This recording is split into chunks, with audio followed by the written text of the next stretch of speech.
gaming franchises elicit such a polar response. Depending on who you ask, Halo is either innovative and fresh enough to be worth playing for years, or a plague on society. So what's the verdict on this latest entry into the franchise? Well, let's put it this way. ODST might be the last game you need to buy this year. What began at Bungie as a simple expansion grew to be so much more. And while it's not a full-blown sequel, a fact that does have a few downsides, this package is pure fan service. Every Halo 3 multiplayer map ever made is included here, with 3 previously unreleased maps to boot. A brand new cooperative mode called Firefight is introduced. Topping things off is a 6-hour campaign starring the Orbital Drop Shock Trooper. This is most definitely the complete package.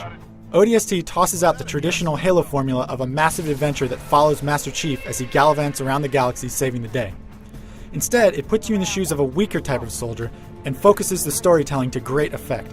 The tale begins during the events of Halo 2, with a squad of orbital drop shock troopers preparing to drop into battle over New Mombasa.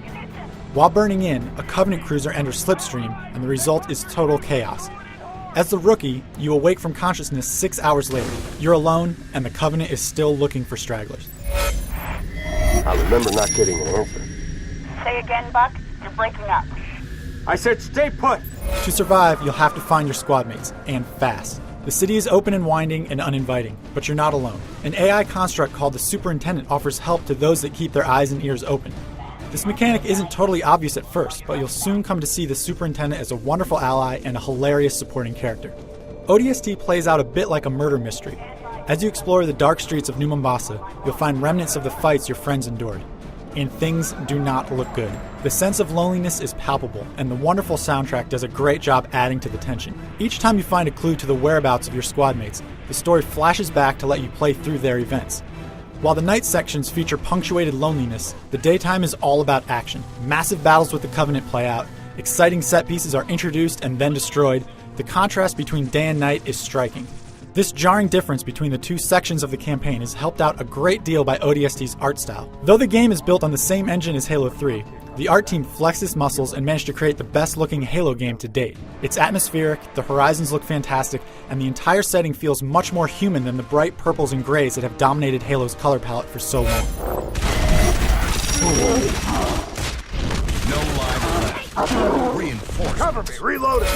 As an ODST, the fight will come at you a bit differently than Halo fans will be used to. Health packs are a necessity, the weapon set has changed just a tad, fall damage is a reality, you've got some fancy new goggles that allow you to see night in a whole new way, and don't be surprised if you can't take quite as many bullets without biting the big one. These changes, along with the open hub world design and flashback mechanic, make ODST feel vastly different from its Halo predecessors. That's not a bad thing, and you'll likely walk away from the game wholly satisfied with this fresh approach.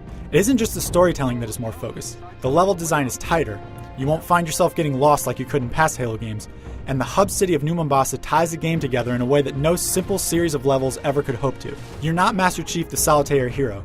Instead, you get a look at a whole crew of personalities, each offering a new place to explore and a different style of gameplay to keep the action from growing stale. The only downside is that the limited scope of the campaign causes the gameplay to occasionally devolve into shooting galleries where you stand in one place and attack oncoming enemies ad nauseam. It happens just a little too often for my taste. Even so, I found the brief campaign to be one of Bungie's best yet. As you'll learn, the shooting gallery mechanic isn't all bad. Just venture over to Firefight, a new addition similar to Gears of War 2's Horde mode. Here, up to 4 players can take on increasingly difficult waves of nasty enemies. It may not be totally original, but the Halo take on it is just plain awesome. Changing mags! Firefight will keep you up way too late and it will own your weekends. This alone is reason enough to snag a copy of ODST. If you need something a bit more competitive, there's always Disc 2. The second half of this package contains every adversarial Halo 3 map released to date, as well as 3 new ones. The new maps are some of the best yet, but I can't shake the feeling that I've just been sold the same exact thing I already bought once before. If you already own every map, why do you need them here again? With such a tightly knit and sometimes humorous story built around individual characters, you might be wondering how Bungie managed to weave 4-player co-op into the mix. Hey, where's the fight at? Take a guess, genius. The answer is that they didn't. It's just slapped on, and it's totally at odds with the focused and powerful storytelling. The co-op oddities carry over into the Firefight mode, where there isn't any matchmaking. If you don't have any friends online to play with, you won't get the most out of this awesome addition.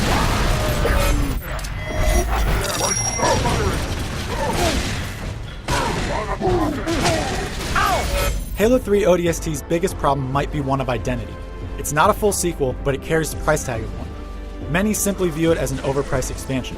The truth is that there's enough here to satisfy any Halo fan. There's a short but thrilling 6-hour campaign.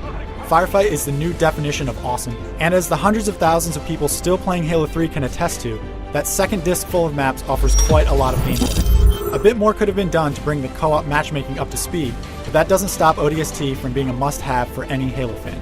For the full written review, head to IGN.com.